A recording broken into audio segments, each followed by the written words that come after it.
Hello everyone, royal kitchen कट्टा या YouTube चॅनेलवरती तुमचं मनापासून स्वागत आहे। आज आपण इडली सोबत जी शेंगदाणा चटणी खातो ती कशी बनवायची ते बघणार आहोत। चला तर मग रेसिपीला सुरुवात करूया। यासाठी इथे मी चवीनुसार मीठ, 1 चमचा जिरे, तसेच 5 ते 6 लसणाच्या पाकळ्या, थोडीशी कढीपत्त्याची पाने, कोथिंबीर थोडीशी मोठ्या आकारामध्ये चिरून घेतलेली आहे आणि 1 वाटी शेंगदाणा।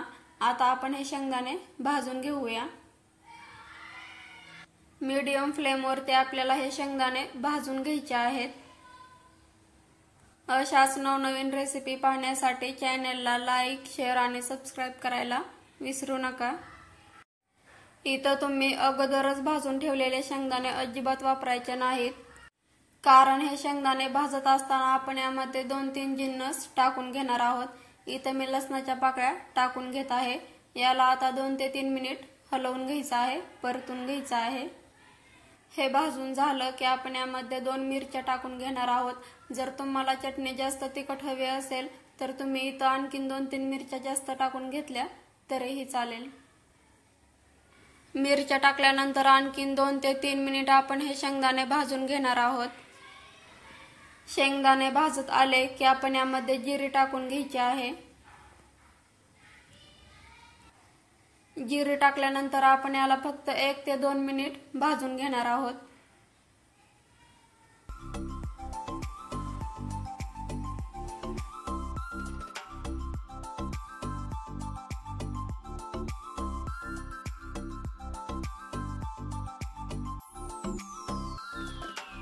शेंगदाणे भाजलेले आहेत। आता आपण गॅस बंद करून हे शेंगदाणे थंड करून घेऊया। शेंगदाणे थंड झाले की आपण ते मिक्सर मध्ये ओतून घेऊया। बाकीचेही साहित्य आपण यामध्ये टाकून घेऊया। इथं मी कढीपत्त्याची पाने टाकलेली आहेत। आता यामध्ये आपण 1 लहान वाटी दही टाकूया, तसेच चवीनुसार मीठ टाकूया। इथं दही हे ऑप्शनल आहे, जर तुमच्याकडे असेल तर टाका किंवा नाही टाकलं तरी देखील चालतं, पण दह्यामुळे चटणीला एकदम मस्त अशी चव येते। आता इथं आपण चिरलेली कोथिंबीर टाकून घेऊया आणि यामध्ये अर्धा वाटी पाणी ओतून आपण हे मिक्सर मध्ये बारीक करून घेऊया।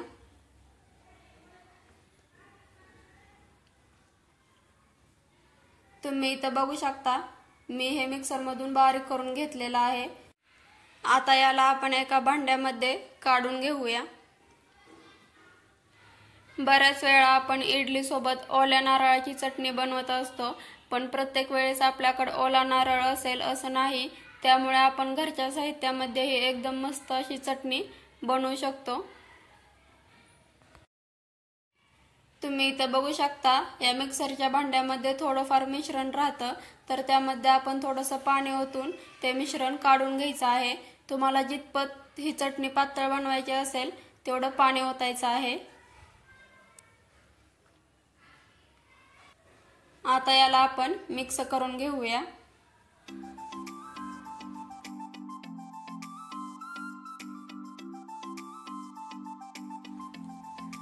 चटणी तयार आहे। आता याला आपण फक्त एक तडका देऊन घेऊया। यासाठी इथे एका भांड्यामध्ये आपण 2 पळ्या तेल ओतायचं आहे। तेल गरम झालं की यामध्ये आपण 1 चमचा मोहरी टाकून घ्यायची आणि मोहरी चांगली तडतडली की आपण यामध्ये कढीपत्त्याची पाने टाकून घेणार आहोत।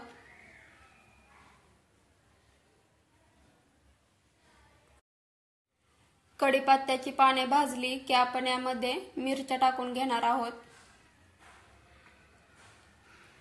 जर तुम्ही बनवलेली चटणी लहान मुले खाणार असतील तर तुम्ही यामध्ये मिरच्या नाही टाकल्या तरीही चालेल।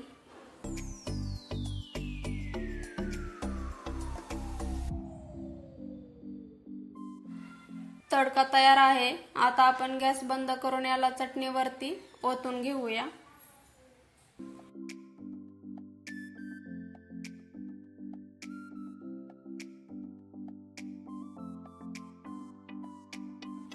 तडका टाकला की लगेचच एका चमच्याने याला मिक्स करून घ्यायचं आहे।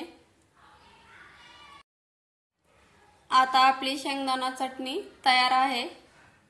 तुम्ही पाहिलंच असेल, एकदम चटकन अशी ही शेंगदाणा चटणी बनून तयार होते। शेंगदाणा चटणी बनवण्याची माझी ही पद्धत तुम्हाला कशी वाटली ते कमेंटमध्ये नक्की सांगा। तुम्ही ही घरी नक्की बनवा। चला तर मग भेटूया अशाच एखाद्या मस्त रेसिपी सोबत।